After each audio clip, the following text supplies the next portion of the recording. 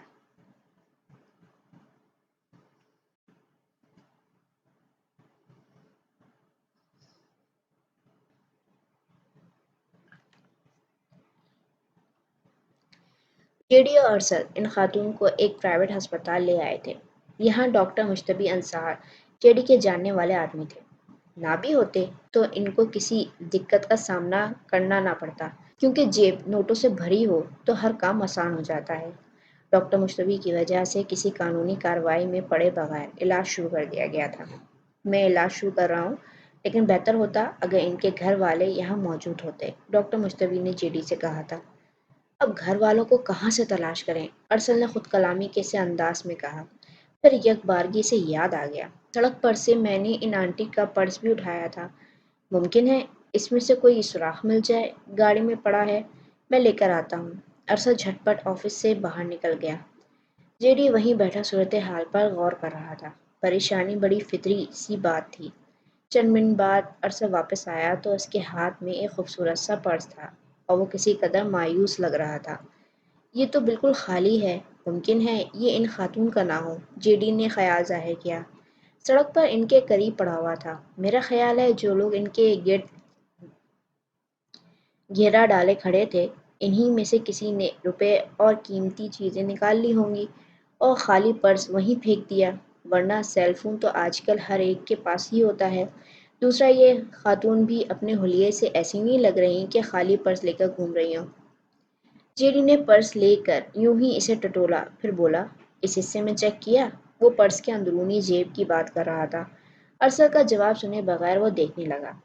اس zip کے اندر چند کاغذ رکھے ہوئے تھے، ایک کسی شاپنگ مال کا بل تھا جبکہ دوسرا کوئی نسخہ تھا۔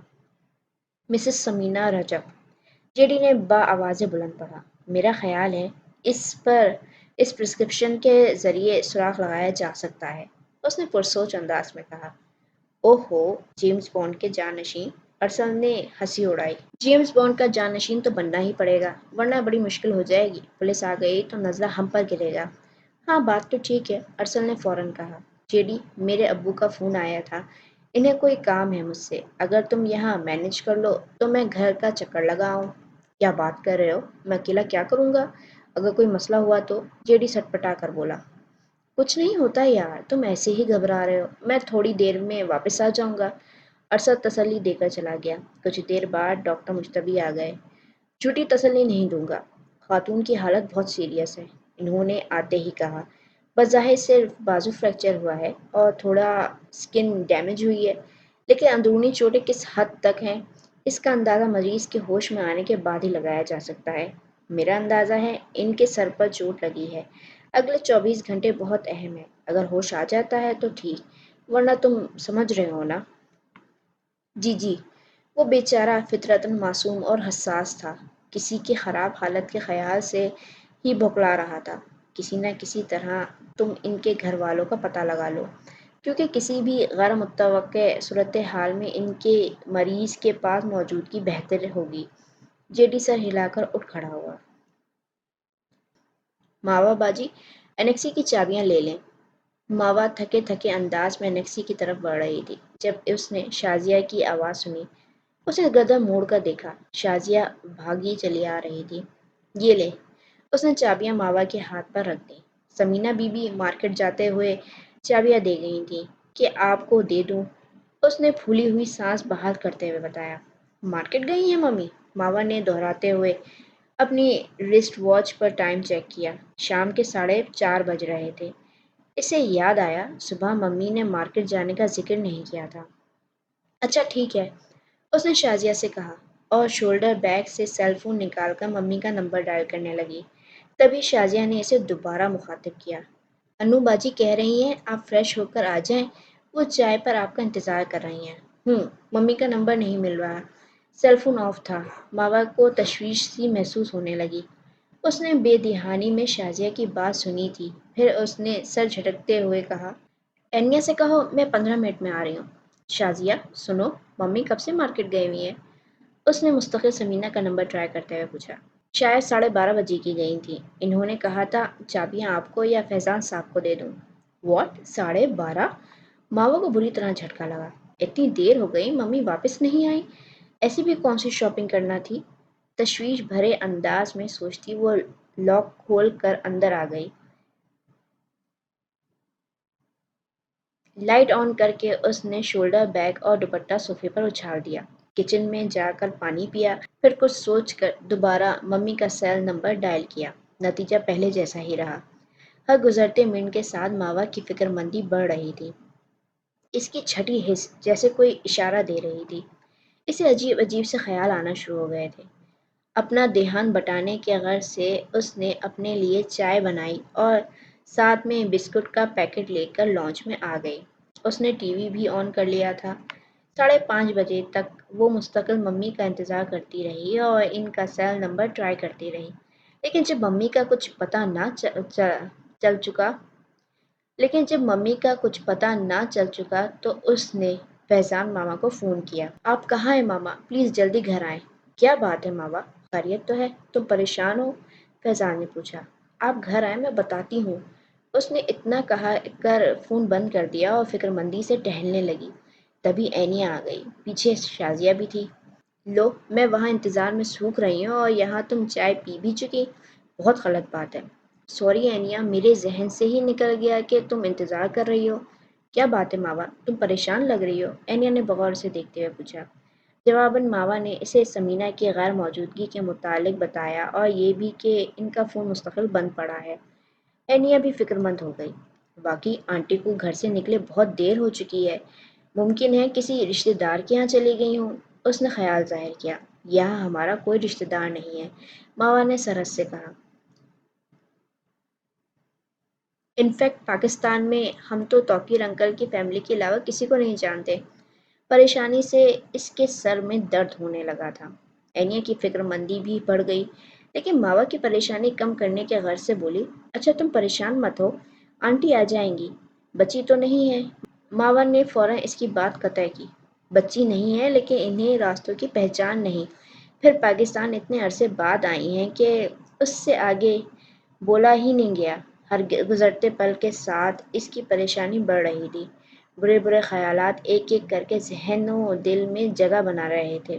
واقعی باجی ماوا، تسی ٹھیک کہہ رہے ہو، پاکستان کے تو حالات ہی بڑے خراب ہیں۔ تھوڑے دن پہلے منظور صاحب نہیں ہیں انو باجی، وہی جن کی کونے والی کوٹھی ہے، ان کے بڑے بیٹے کو کسی نے اغوا کر لیا، پھر تاوان شازیہ۔ اینی نے غضبناک ہو کر شازیہ کو ڈپٹا۔ شازیہ کی تیز گام کی رفتار سے چلتی زبان کو فوراً بریک لگ گئی۔ شازیہ، کبھی بولنے سے پہلے سوچا بھی کرو، اینیا نے دانت پیس کر کہا۔ اب نکلو یہاں سے اور منظور حسین سے کہو جا کر قریب والی مارکیٹ میں سمینہ آنٹی کو تلاش کریں۔ ماما فکر مند نہ ہو، مجھے یقین ہے آنٹی راستہ بھول گئی ہوں گی، اتنی مشکل گلیاں ہیں، اچھے اچھے بھٹک جاتے ہیں۔ ماوا سر پکڑ کر بیٹھ گئی، اینیا کی تسلیاں ایک طرف اور دل کے اندیشے دوسری طرف۔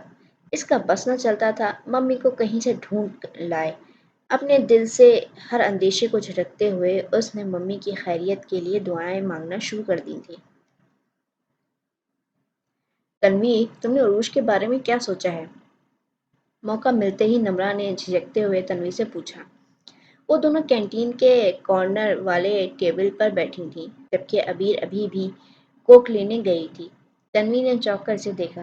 تم پھر عروج کا قصہ لے کر بیٹھ جاؤ، اس نے خفگی سے کہا۔ ابھی تو ہم نے فیصلہ کیا تھا کہ عروج کا ذکر نہیں ہوگا، وہ اچھی لڑکی نہیں ہے، نہ اس سے تم دوستی رکھو گی نہ ہم۔ ہم سے کیا مراد ہے؟ نمرہ نے کہا، عروج صرف تم سے دوستی کرنا چاہتی ہے، عبیر سے نہیں۔ میں تو کہتی ہوں ایک بار اس کی بات سن لو، تم نے آج تک اس سے تفصیل سے بات ہی نہیں کی، جب اس سے بات کرو گی تو تمہیں وہ اچھی لگنے لگے گی تنوی۔ وہ دیکھو عروج سامنے کھڑی ہے، اگر تم کہو تو میں اسے بلا لیتی ہوں۔ تنوی نے اس طرف دیکھا جس طرف نمرہ نے اشارہ کیا تھا، پھر سرد مہری سے بولی، تم اسے بلاؤ اور یہاں بیٹھ کر اس سے باتیں کرو، میں چلی جاتی ہوں۔ تنوی اٹھنے لگی، لیکن نمرہ نے ہاتھ پکڑ کر روک لیا۔ اچھا ٹھیک ہے، خفا مت ہو، میری بیسٹ فرینڈ تم اور عبیر ہو، اب عروج کی خاطر تم دونوں کو تو خفا نہیں کر سکتی۔ اگر تم چاہو تو میں پرنسپل کے پاس جا کر عروج کی شکایت کرنے کے لیے بھی تیار ہوں۔ نمرہ نے بڑی سہولت سے اسے حیران کر دیا۔ واقعی نمرہ، تم سچ کہہ رہی ہو؟ اس نے بے یقینی سے پوچھا۔ 100%، نمرہ جھٹ سے بولی۔ میں نے اس بارے میں بہت سوچا ہے یار، اور مجھے لگا تم لوگوں کا پوائنٹ آف ویو غلط نہیں ہے۔ بے شک عروج اچھی ہے، لیکن اس کی حرکتیں اور ڈیمانڈز غلط ہیں، نمرہ پرسوچ انداز میں کہہ رہی تھی، اور وہ اپنے ساتھ ساتھ اکثر اسٹوڈنٹس کو بھی غلط راہ پر لگا رہی ہے۔ کچھ اچھی عادات کی وجہ سے کئی بری عادات کو تو نظر انداز نہیں کیا جا سکتا، ہمیں اس کی کمپلین کرنی چاہیے۔ اس نے بڑی سہولت سے پیترا بدل لیا تھا۔ اب کوئی فائدہ نہیں، ابھی نے ان دونوں کے سامنے کوک رکھتے ہوئے کہا تھا۔ تم نے اپنی ذہانت کے ہاتھوں مجبور ہو کر ثبوت ہی مٹا دیا۔ وہ اپنی کوک لینے کے لیے چلی گئی۔ تو ثبوت جمع کرنا کیا مشکل ہے؟ سمرا نے چٹکی بجاتے ہوئے کہا۔ ذرا اپنا فولڈر دو، نمرہ نے تنوی سے کہا، پھر فولڈر کھول کر اس میں سے نوٹ بک نکالی اور لکھنے لگی۔ کیا کر رہی ہو نمرہ؟ تنوی نے متجسس ہو کر پوچھا۔ جواباً نمرہ نے اسے ذرا صبر کرنے کے لیے کہا تھا۔ چند منٹ بعد وہ پین بند کرتے ہوئے اپنا تیار کیا مشن اسے سنانے لگی۔ ڈیئر عروج، مجھ سے دوستی کرنے کے لیے تمہیں سروش کے نام کا سہارا لینے کی ضرورت نہیں ہے۔ میں بھی تمہیں پسند کرتی ہوں اور دوستی کرنا چاہتی ہوں۔ تم جو نہیں کہتی تمہاری آنکھیں کہہ دیتی ہیں، اور تمہاری آنکھیں صرف محبت کی زبان بولتی ہیں۔ میں تمہاری محبت اور دوستی کی قدر کرتی ہوں اور اس محبت میں ڈوب جانا چاہتی ہوں۔ پلیز اس خط کا جواب جلدی دینا، صرف اور صرف تمہاری۔ تبھی اس کے ہاتھ سے ابھی نے نوٹ بک جھپٹ لی اور بے حد غصے سے تنوی کے سامنے پٹخ دی۔ یہ تھرڈ ڈگریڈ فلموں کی گھٹیا عاشقانہ خطوط لکھنا بند کرو اور تھوڑی عقل مندی کا مظاہرہ کرو۔ اس نے غضبناک انداز میں کہا۔ عروج کا تو دماغ خراب ہے نمرہ، کم سے کم تم تو عقل کا نام لو۔ مجھے پتا ہے اس خط کے ذریعے تم عروج سے ایک اور خط لکھوانا چاہ رہی ہو تاکہ اس دوسرے خط کو عروج کے خلاف استعمال کر سکو، لیکن اتنا بھی سوچ لو، اگر یہ خط عروج نے تنوی کے خلاف بطور ثبوت استعمال کر لیا تو کیا ہوگا؟ ہم عروج کو انویسٹیگیٹ فارغ کروانا چاہ رہے ہیں۔ اگر یہ خط کسی کے ہاتھ لگا تو تنوی کالج سے نکال دی جائے گی، وہ دبی آواز میں بول رہی تھی۔ یہ تو میں نے سوچا ہی نہیں، نمرہ نے کہا۔ تم نے جتنا سوچا ہے وہ بھی بیکار ہی ہے، اس لیے پلیز تم کچھ نہ سوچا کرو۔ جب بھی سوچتی ہو کوئی تماشا ہی کرتی ہو۔ ابھی نے اچھے خاصے لتے لے ڈالے۔ ہاں نمرہ، ابھی بالکل ٹھیک کہہ رہی ہے، تنوی نے گھبرا کر نوٹ بک فولڈر میں رکھ لی تھی۔ تم تو بہت ذہین ہو بیر، کتنی دور کی بات سوچ لیتی ہو۔ میں تو بھائی متاثر ہو گئی ہوں۔ گروجی پلیز مجھے اپنی شاگردی میں لے لیجیے، نمرہ نے مسکین سی شکل بناتے ہوئے کہا تھا۔ یہی کرنا پڑے گا، ابھی نے غصے سے کہا۔ پھر وہ تینوں باتیں کرنے لگیں۔ وہ نمرہ کی برین واشنگ کرتی رہیں اور اس بات سے بے خبر کہ تقدیر ان کے لیے کیا سوچ رہی ہے۔ کوئی یخ بستہ طویل سڑک تھی جس میں اماوس کی رات پھیلی ہوئی تھی، تاریخی اور سناٹا ایسا کہ دل میں خواہ مخواہ وسوسے جنم لینے لگے۔ کبھی کبھی کوئی آواز سماج سے ٹکراتی اور اپنا مفہوم واضح کیے بنا سناٹے میں تحلیل ہو جاتی۔ پر اسرار، پر ہیبت فضا تھی۔ سمینا نے کسی منظر کی تلاش میں یہاں وہاں گردن گھمائی۔ دور ایک مرجھائی ہوئی سی کرن ریت کے ذرے کی مانند ان کی بصارت کے زرد میں آ گئی۔ انہوں نے اسی کرن کا تعاقب کرنے کا فیصلہ کیا اور سہمے ہوئے دل کے ساتھ ٹٹول ٹٹول کر قدم رکھتی آگے بڑھنے لگی، مگر ہر بڑھتے قدم کے ساتھ وہ روشنی کا مدھم سا منبع اس سے دور ہو رہا تھا۔ یکدم ان کا پیر کسی بھاری سی چیز سے ٹکرایا اور سنبھلنے کی کوشش میں وہ گھٹنوں کے بل زمین پر آ رکی۔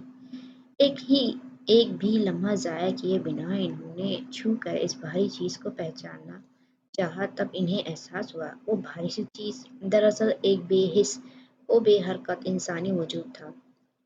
ان واحد میں تاریخی ختم نہیں ہوئی، لیکن تاریخی کا احساس ضرور چھٹ گیا تھا۔ پھر اس اسپاٹ لائٹ جیسے احساس نے اس وجود کے چہرے کو فوکس کیا۔ زرد چہرہ، بند آنکھیں۔ رجب! سمینا کا دل وحشت سے بھر گیا۔ ان کے لبوں سے ایک گھٹگھٹی سی چیخ برآمد ہوئی۔ پرائیویٹ روم کے بیڈ پر لیٹے سمینا کے پٹیوں میں لپٹے وجود میں بے چینی کی لہر دوڑ گئی تھی اور سارا جسم جھٹکے کھانے لگا تھا۔ کرسی پر اونگتا جیڈی ہڑبڑا کر سیدھا ہوا۔ ڈاکٹر! وہ بوکھلا کر بھاگا۔ سمینا تاریکی میں راستہ تلاش کرنے کے لیے ہاتھ پیر چلا رہی تھی۔ ممی! ایک آواز ان کے قریب ابھری۔ سمینا کے بھاگتے وحشت زدہ قدم ٹھٹک کر رک گئے۔ تاریکی کے پردے پر ایک چہرہ ابھر آیا تھا، چمکدار چہرہ۔ وہ بے چین ہوئی، یہ مسکراتے ہوئے نقوش جانے پہچانے تھے۔ ممی! اگر میں آپ سے دور چلی جاؤں تو؟ اس دلکش چہرے نے پوچھا۔ سمینا سن سی رہ گئی۔ مما! ایک جھماکے سے تیز روشنی پھیل گئی، یہاں تک کہ سمینا کی آنکھیں چندھیا گئیں۔ بڑی مشکل سے اپنی دھکتی ہوئی آنکھوں کو انہوں نے اس روشنی میں دیکھنے کے قابل کیا۔ تبھی اس تیز روشنی میں سے ایک سیاہ چوگا پوش ہاتھ میں خنجر لیے ماوا کی طرف جھپٹا اور اس کا سر تن سے جدا کر دیا۔ ایک زوردار چیخ ان کے لبوں سے نکلی اور خوف کے ناقابل بیاں احساس کے ساتھ سمینا ہوش میں آ گئی۔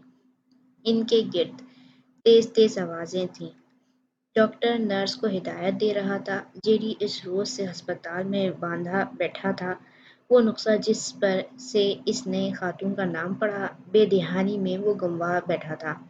اب اس کے پاس ایسا کوئی ذریعہ نہیں تھا جس سے خاتون کے گھر والوں کا پتہ لگایا جا سکے۔ اگر نسخہ ہوتا تو کلینک سے معلومات حاصل کی جا سکتی تھی۔ خاتون کو زیادہ تر مسکن ادویات کے زیر اثر رکھا جا رہا تھا۔ جتنا وقت وہ ہوش میں رہتیں، ڈاکٹر مجملی کی ہدایات کے مطابق ان سے کوئی سوال پوچھنے سے احتراز کیا جاتا، کیونکہ اس صورت میں وہ اپنے ذہن پر زور ڈالیں جو ان کی صحت کے لیے اچھا نہیں تھا۔ جیڈی وہیں کھڑا رہ کر ڈاکٹر کی اگلی ہدایات کا انتظار کرنے لگا۔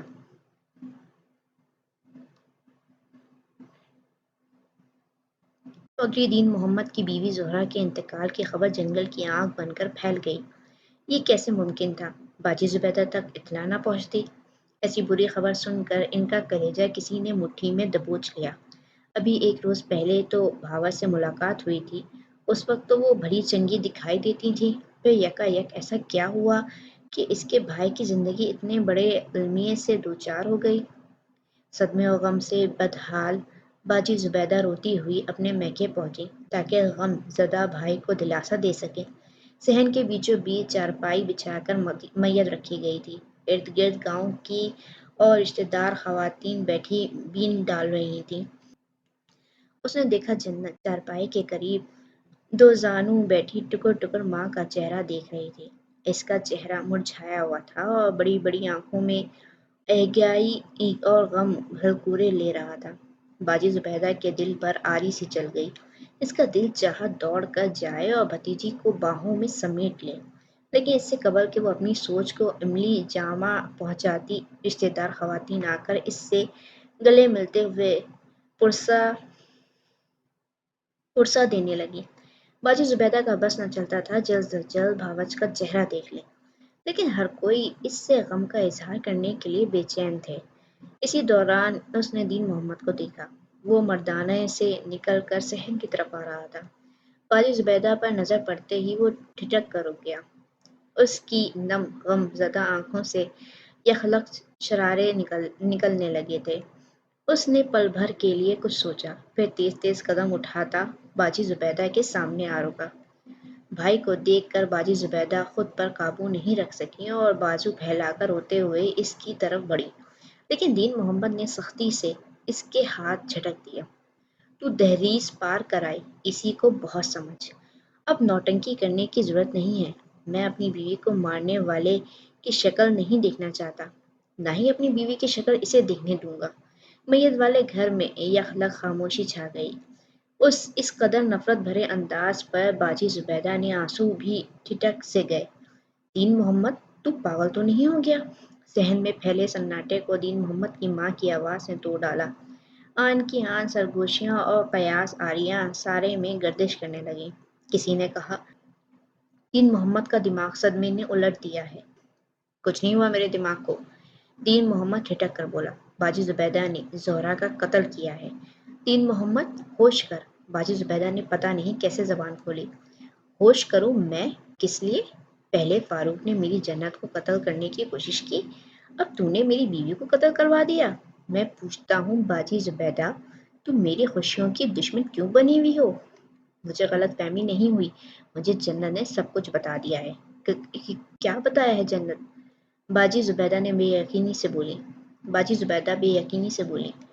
کل تم زہرا سے بازار میں ملی تھی، تم نے اسے گالیاں دی، بددعائیں دی اور تم نے کہا دین محمد نے سارے خاندان توڑ دیا، ایسا جنت کی وجہ سے ہوا اور یہ کہ جنت مر جائے تو اچھا ہے، تیری بددعا جنت کے بجائے زہرا کو لگ گئی۔ باجی زبیدہ نے ٹھہری ہوئی آنکھوں سے جنت کو دیکھا۔ میں نے ایسا کچھ نہیں کہا تھا دین محمد، فاروق بھی اس وقت ساتھ تھا، تو اس سے پوچھ لے، مجھے اس پر بھروسہ ہے، نہ تجھ پر۔ وہ نفرت سے پھنکارا۔ تجھے غلط فہمی ہوئی ہوگی دین محمد، زبیدہ تیری بہن ہے، دشمن نہیں کہ بددعائیں دے۔ جنت نے ضرور جھوٹ بولا ہوگا۔ اہل برادری میں سے کسی نے کہنا چاہا، لیکن دین محمد کی تیز آواز نے اسے خاموش کروا دیا۔ میری جنت جھوٹ نہیں بولتی۔ پھر اس نے جنت کو اپنے پاس بلایا۔ ان سب کو بتا جنت، اس عورت نے یہ سب کہا تھا کہ نہیں؟ سب کی نظروں نے جنت کا گھیراؤ کر لیا۔ وہ ماں کے غم سے بے حال تھی۔ کچھ باپ کے غصے اور لوگوں کی کھوجتی نظروں نے گھبراہٹ میں طاری کر دی طاری کر دی تب ہی اسبات میں سر ہلا دیا، ورنہ سچ تو یہ ہے کہ اسے یاد نہ تھا پھوپھی زبیدہ نے اماں سے کیا کہا اور وہ یہ ساری داستان باپ کو کن الفاظ میں سنا چکی ہے۔ باجی زبیدہ ہکا بکا رہ گئی۔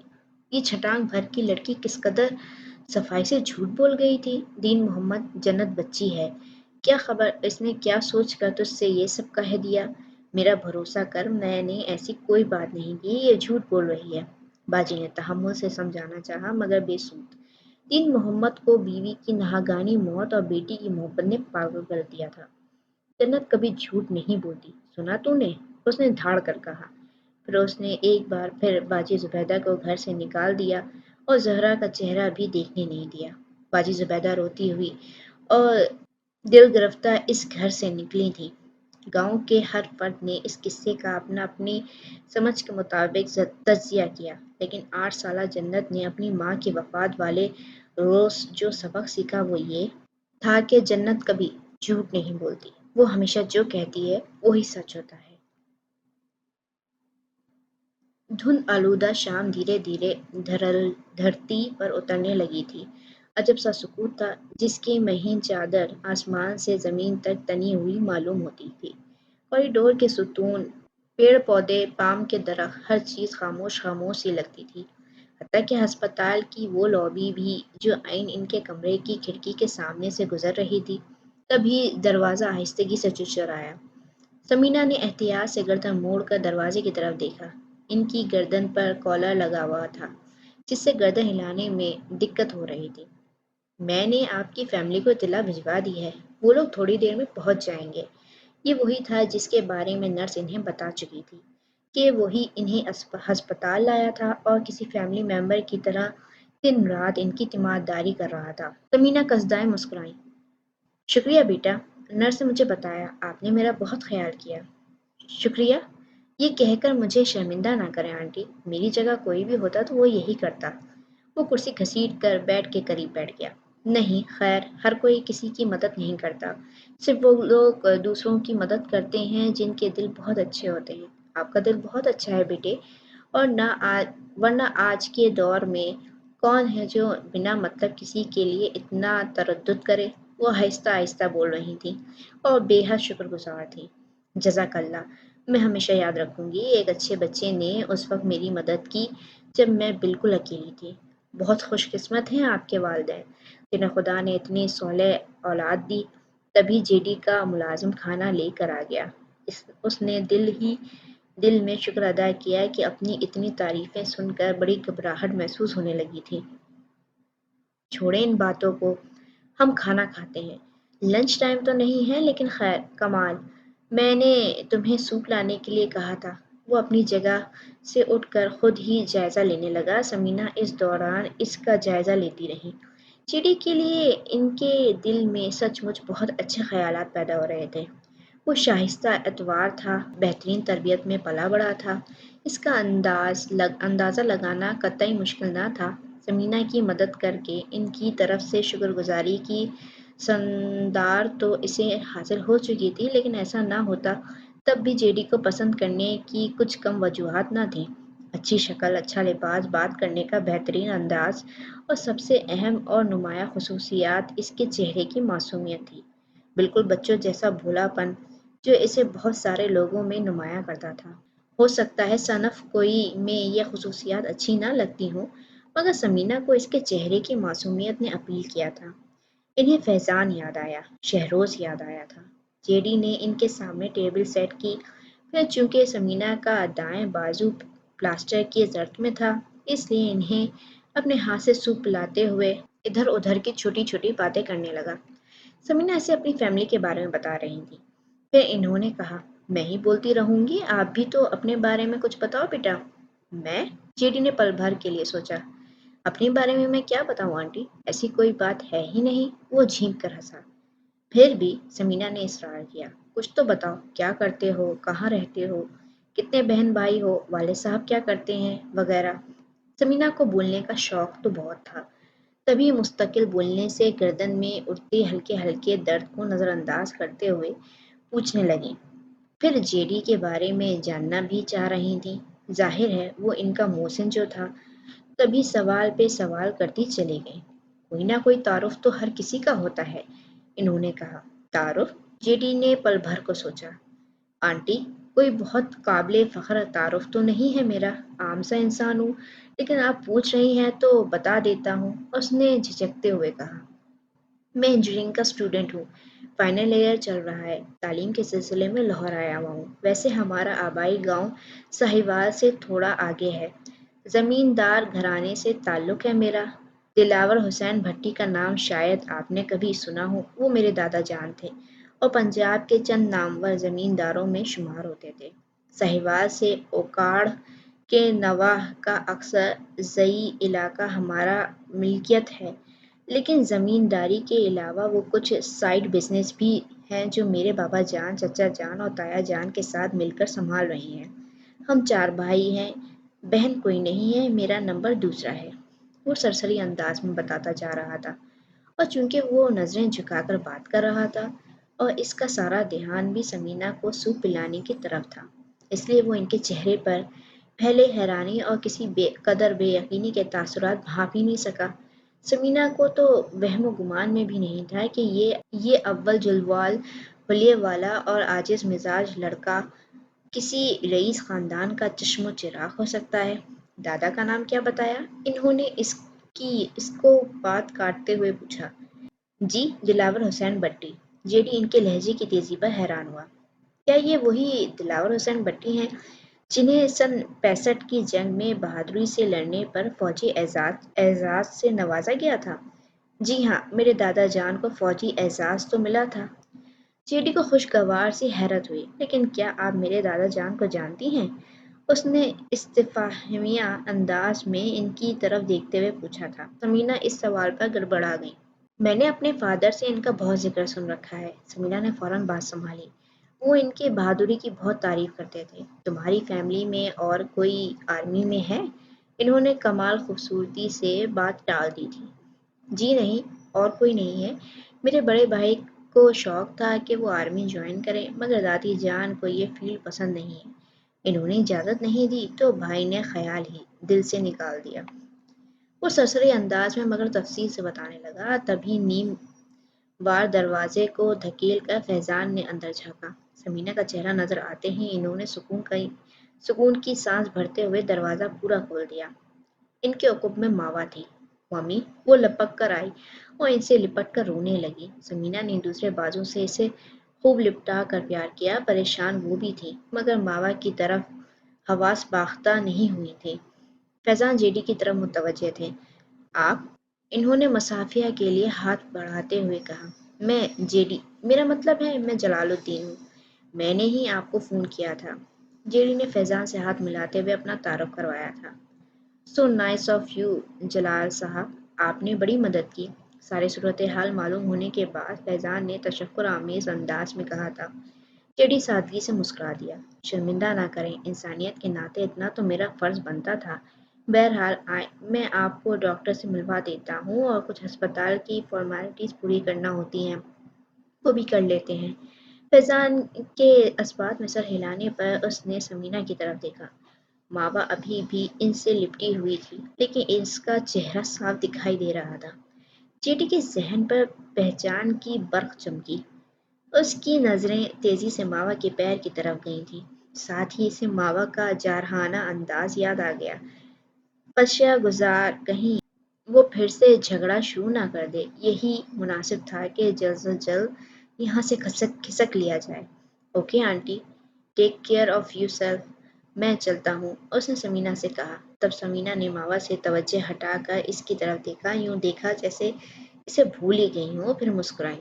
ٹھیک ہے بیٹا، لیکن دوبارہ ضرور آئیے گا، مجھے خوشی ہوگی۔ جے ڈی نے سعادت مندی سے سر ہلا دیا اور خدا حافظ کہہ کر کمرے سے باہر نکل گیا۔ فیضان نے باہر جانے سے پہلے ماوا کو کندھوں سے پکڑ کر سمینا سے الگ کر دیا اور ڈپٹنے والے انداز میں بولے، آپا کا ایک بازو پہلے ہی ٹوٹا ہوا ہے، دوسرے سے تم لٹک کر اسے بھی نہ توڑ دینا۔ وہ کمرے کا دروازہ بند کر کے چلے گئے۔ بس بھی کرو ماوا، کتنا رو گی؟ سمینا نے ایک ہاتھ سے اس کے بال چہرے سے ہٹاتے ہوئے پیار سے کہا تھا۔ ماوا کے آنسو تھمتے تھمتے اور شدت سے بہنے لگے۔ یہ کیا ہو گیا ممی؟ آپ کو کتنی چوٹیں آئی ہیں؟ اس نے سسکتے ہوئے کہا۔ جو قسمت میں ہو وہ مل کر رہتا ہے، چاہے کوئی زخم ہی کیوں نہ ہو۔ لیکن تم بالکل فکر لیکن تم بالکل بے فکر رہو، میں بالکل ٹھیک ہوں، سمینا نے رسان سے کہا۔ اور تم نے اپنی حالت کیا بنائی ہوئی ہے؟ کپڑے لگتا ہے کئی دن نہیں بدلے، کس قدر سلوٹیں پڑی ہوئی ہیں، اور بال لگتا ہے ساری زندگی برش نہیں کیے، اور آنکھوں کا حشر دیکھو۔ میری ممی 3 دن سے لاپتہ تھی، آپ کے خیال میں ایسی سچویشن میں مجھے 16 سنگار کر کے بیٹھنا چاہیے تھا؟ اس نے خفگی سے کہا۔ ارے میری تو حسرت ہی رہ گئی ہے کہ میری بیٹی کبھی مجھے 16 سنگار کر کے دکھائے۔ تمہیں تو یہ ساری چیزیں اوٹ پٹانگ لگتی ہیں، اور صرف تمہیں ہی کیوں، آج کل کی ساری لڑکیاں ایسی ہی ہیں۔ 16 سنگار تو بھائی ہمارے زمانے میں ہی ہوا کرتے تھے، سمینا نے کہا۔ اب آپ اپنے زمانے کے قصے لے کے مت بیٹھ جائیں، ماما چڑھ کر بولے۔ مجھے بتائیں ایکسیڈنٹ کیسے ہوا؟ کس قدر احمقانہ سوال ہے بیٹی، ایکسیڈنٹ ویسے ہی ہوا جیسے عموماً ایکسیڈنٹ ہوا کرتے ہیں۔ سمینا کی حس مزاج خوب چمک رہی تھی۔ میں نے آپ سے کہا تھا نا، آپ اکیلے گھر سے باہر مت جائیے گا، میں خود آپ کو لے کر جاؤں گی۔ اس کی ناراضگی وات کرائی۔ ایکسیڈنٹ تو تب بھی ہو سکتا تھا، سمینا نے زور دے کر بولی۔ لیکن اس نے کچھ کہنا چاہا مگر سمینا نے روک دیا۔ بس اب اور کوئی بات نہیں ہوگی، جو ہونا تھا ہو گیا، میں زندہ ہوں یہ بھی اللہ کا کرم ہے۔ انہوں نے بات ہی ختم کر دی۔ ماوا انہیں دیکھتی رہی، اس کی نم آنکھوں میں تیزی سے پانی جمع ہو رہا تھا۔ پھر وہ جذباتی پن سے ان سے لپٹ گئی۔ آپ کو کچھ ہو جاتا تو میرا کیا ہونا تھا؟ ابو کے بعد آپ کو کھونے کا حوصلہ نہیں ہے مجھ میں ممی، وہ دل میں کہہ رہی تھی۔ جس وقت فیضان واپس آئے، رونے دھونے کا سین ہمواز جاری تھا، اور بقول ان کے کہ ماوا سمینا آپا کے کندھے سے لٹکی ہوئی تھی۔ بس بھی کرو ماوا، کیوں رو دھو کر آپا کو پریشان کر رہی ہو؟ اور آپا، آپ کا بھی جواب نہیں، کیا ضرورت تھی بس کو اتنی زور سے ٹکر مارنے کی؟ جلال صاحب بتا رہے تھے بیچاری بس کا سامنے والا حصہ تو بالکل ڈیمیج ہو گیا۔ فیضان کی سنجیدگی ان دونوں کی آنکھوں میں نمی سمیت ہنسی آ گئی۔ 3 روز بعد سمینا کو ڈسچارج کر دیا گیا۔ بازو کا پلاسٹر نہیں کھلا تھا، لیکن ڈاکٹر نے انہیں گھر جانے کی اجازت دے دی تھی۔ اس دوران اینیا اور ثروت دوبارہ ان کی عیادت کے لیے ہسپتال آئیں، لیکن سمینا کو ثروت سے بات کرنے کا موقع نہیں مل سکا۔ جلال کے دوبارہ نہ آنے پر بھی انہیں افسوس ہوا۔ رہ رہ کر یہی سوچتی، اس کا کانٹیکٹ نمبر یا ایڈریس ہی لے لیا ہوتا۔ جس روز وہ ہسپتال سے گھر آئیں اسی شام ثروت اور اینیا ان کی خیریت معلوم کرنے آ گئیں۔ تب انہیں ثروت سے معذرت کرنے کا موقع مل گیا۔ میں بہت شرمندہ ہوں ثروت، بھری محفل میں بیٹھ کر مجھے اس طرح سے بات نہیں کرنی چاہیے تھی۔ جب چوتھی مرتبہ انہوں نے یہی بات دہرائی تب ثروت سادگی سے ہنس دی۔ آپ کیوں شرمندہ ہو رہی ہیں؟ جو ہونا تھا ہو چکا۔ نہیں، مجھے سوچ سمجھ کر طریقے سے بات کرنی چاہیے تھی، لیکن دراصل آپ کا چہرہ مجھے اس قدر اچانک یاد آیا کہ میں صورتحال کی نزاکت کو بھاپ ہی نہیں سکی۔ اینیا اور ماوا کچن میں تھی، جبکہ وہ دونوں آہستہ آہستہ باتیں کر رہی تھیں۔ سمینا، آپ کی طبیعت پہلے ہی ٹھیک نہیں ہے، سوچ سوچ کر خود کو ہلکان نہ کریں۔ اس وقت جو ہونا تھا ہو چکا، اب شرمندہ ہو کے یا معذرت کر کے اس وقت کو واپس نہیں لا سکتی، اس لیے پلیز ریلیکس رہیں۔ ثروت کا نرم اور دوستانہ لہجہ ایک دم دل پر اثر کرتا تھا۔ سمینا قدرے مطمئن ہوئی۔ آپ بہت اعلیٰ ظرف ہیں ثروت، شاید آپ کی جگہ میں ہوتی تو خاصا برا مانتی، کیونکہ میرا نہیں خیال میرے شوہر دانیال صاحب کی طرح بیوی کے صاحب کا شوہر کا حوالہ برداشت کرتے۔ ماشاءاللہ، آپ خوش قسمت بھی بہت ہیں کہ آپ کو بہت کمپرومائزنگ اور انڈرسٹینڈنگ ہسبینڈ ملے ہیں۔ ایک اندازہ سمینا نے خود بخود لگا لیا تھا۔ ثروت بیچاری اندر ہی اندر خود پر ہنس کر رہ گئی۔ دل کے حلقے میں ایک سوئی تھی جس کا کنارہ مستقل چبھتا تھا۔ اگر آپ کو برا نہ لگے تو کیا میں ایک سوال پوچھ سکتی ہوں؟ ماما سمینا کو کچھ خیال آیا تو پوچھ لیا۔ جی پوچھیں۔ ثروت ہماتن گوش ہوئی۔ جہاں تک مجھے یاد پڑتا ہے آپ و مستقیم بھٹی تو بہت خوش تھے ایک دوسرے کے ساتھ، غالباً پسند کی شادی ہوئی تھی آپ کی، حویلی میں کئی بار ذکر سنا تھا میں نے۔ تو پھر یہ سب میرا مطلب ہے دانیال حسن کیسے آ گیا آپ دونوں کے درمیان؟ سمینا نے جھجکتے ہوئے دل کے اندر اٹھتے ڈوبتے سوالوں کو زبان دے رہی تھی۔ پتا نہیں کون آ گیا تھا، کس کے درمیان؟ سروت نے بوجھل دل کے ساتھ سوچا۔ پھر گہری سانس بھر کر سمینا کے سوالوں کا جواب دینے لگی۔ میرے اور مستقیم کے بیچ کچھ اختلافات تھے جن کی وجہ سے اس نے مجھے طلاق دے دی تھی۔ دانیال میرے خالہ زاد تھے۔ طلاق کے بعد ان سے شادی ہو گئی۔ یہ ایسا راز ہے ہماری زندگی کا جس سے بہت کم لوگ واقف ہیں۔ سروت بنا رکے بتاتی چلی گئی۔ اوہ! سمینا کو پھر شرمساری نے گھیر لیا۔ پھر تو توقیر اور منیزہ بھی لا علم ہوں گے۔ پتہ نہیں، ممکن ہے میرے سامنے تو کبھی بات نہیں ہوئی، لیکن توقیر بھائی دانیال کے بہت کلوز فرینڈ ہیں۔ شاید دانیال نے ذکر کر رکھا ہو۔ تبھی ماوا اور اینیا سرونگ ٹرے گھسیٹتی اندر آ گئیں۔ کس کا ذکر خیر ہو رہا ہے بھائی؟ اینیا نے پوچھا۔ سمینا اور سروت چونک سے گئیں۔ کچھ خاص نہیں، میں سروت کو بتا رہی تھی کہ جیسے ہی ماوا کا ریسرچ ورک مکمل ہوگا ہم واپس آئرلینڈ چلے جائیں گے۔ سمینا نے خوبی سے جھوٹ بول دیا تھا۔ ریسرچ ورک تو اب آپ رہنے ہی دیں، ماوا نے چائے سرو کرتے ہوئے قطعیت سے کہا۔ مجھے نہیں رہنا پاکستان میں، بس آپ کا پلاسٹر اتر جائے ہم واپس چلے جائیں گے۔ ارے اتنی جلدی کیوں بھائی؟ سروت نے پوچھا۔ آپ کو نہیں پتا آنٹی، ممی تو پہلے ہی پاکستان نہیں آنا چاہتی تھیں، میں نے ہی ضد کر کے انہیں آنے پر مجبور کیا، لیکن اب مجھے لگ رہا ہے ہمیں نہیں آنا چاہیے تھا۔ یہ ملک، یہ شہر ہمیں راس نہیں آ رہا۔ پہلے ممی کی طبیعت کتنی خراب رہی اور اب یہ اتنا شدید ایکسیڈنٹ، مزید یہاں رکے تو اور پتہ نہیں کیا ہوگا۔ اسی لیے میں نے سوچ لیا ہے جیسے ہی ممی کی طبیعت بہتر ہوگی اور یہ سفر کر سکیں گی ہم واپس چلے جائیں گے۔ ماوا نے کہا۔ اس کا چہرہ ابھی بھی مانند پڑا ہوا تھا اور ایسا لگتا تھا جیسے وہ کچھ ٹھان چکی ہے۔ سمینا نے گہری نظروں سے اسے دیکھا۔ ہاں، ہم چلے جائیں گے، انہوں نے آہستگی سے کہا اور کاؤنٹر ٹیبل پر رکھے گلدان کو دیکھنے لگیں۔ ان کے چہرے پر کسی سوچ کی گہری پرچھائیاں تھیں۔